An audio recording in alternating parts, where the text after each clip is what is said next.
lalagyan yung footer. Click tayo sa baba. Okay, paano ako nakapunta sa baba? Nasa taas yan, di ba? Yung scroll bar natin sa kanan, okay, hilahin mo lang po hanggang makarating ka sa baba. Okay, itong scroll bar natin ha. Nandito ako sa kanan. Okay, sa baba, andyan yung footer. Click mo lang yung footer. Okay? Okay na po. Na-click sa footer. Then, pwede tayong maglagay dyan ng page number.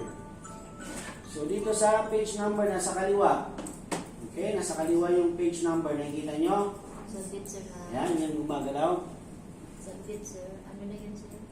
Page number. Nasa header pa rin ako. Header and footer. Page number. Pero kailangan nasa footer na tayo ha. Footer. Yung first Sa page, footer sir? pala. Oo. Okay lang yan. Kahit nasa second page ka, parehas pa rin po yan. Footer. And then, Okay? Edit. Header. edit. Tapos punta kayo sa baba ng page natin. Ito, ibaba lang natin. Ito siya. Hilahin nyo lang po ito. Ito. Okay? So mula dito sa taas, di ba? Dito sa taas. Opo. Para makita yung sa baba, itong scroll bar natin. Hilahin nyo lang po pababa para makita nyo yung pinaka-ilalim na page natin. So yan yung footer. Okay? Pag nakita nyo po yung footer, i-click nyo po yung laman ng footer. Okay. So, dito kayo mag-click. Ito yung footer natin. So, dito tayo mag-click. Okay? Pagka-click nyo po dyan, then, hanapin nyo itong page number.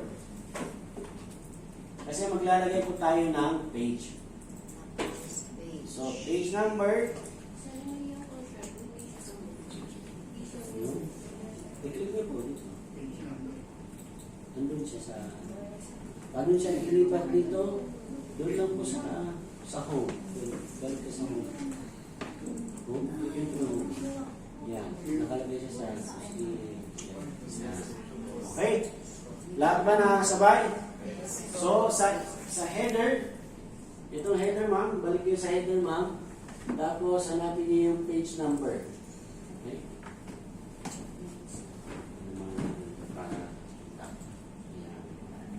Natitiklop pala ito.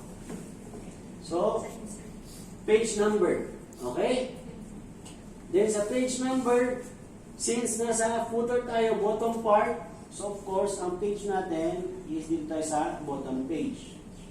Okay? Wala pang click ha, tinatapat ko lang yung cursor ko.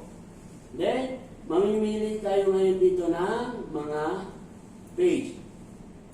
Okay? Ang hanapin po ninyo is itong page 1 of 1.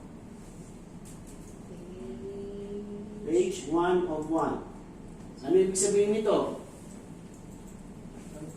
Page 1 siya.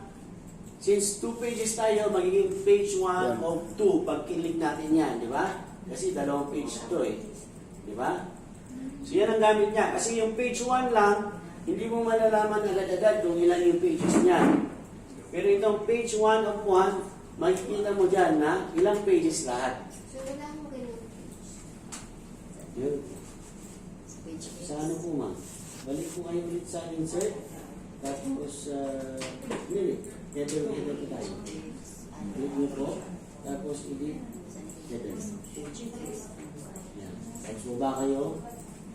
Sa baba. Yung kanina. Ito, click nyo po yan. Yan.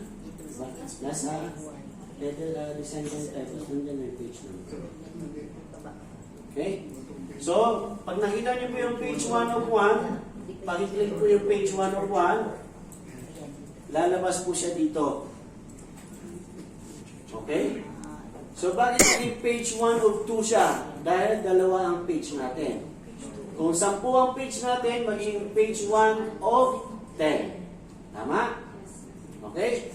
So, pag meron na tayong page, pwede na po natin i-close yung header and footer. Okay? So, meron na tayo.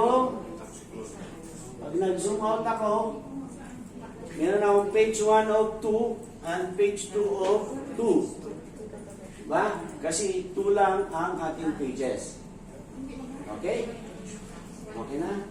Hanapin niyo po ma'am. May bar po dyan na. Tama ka sa baba. Alam na dito. Page 2. Ayan po.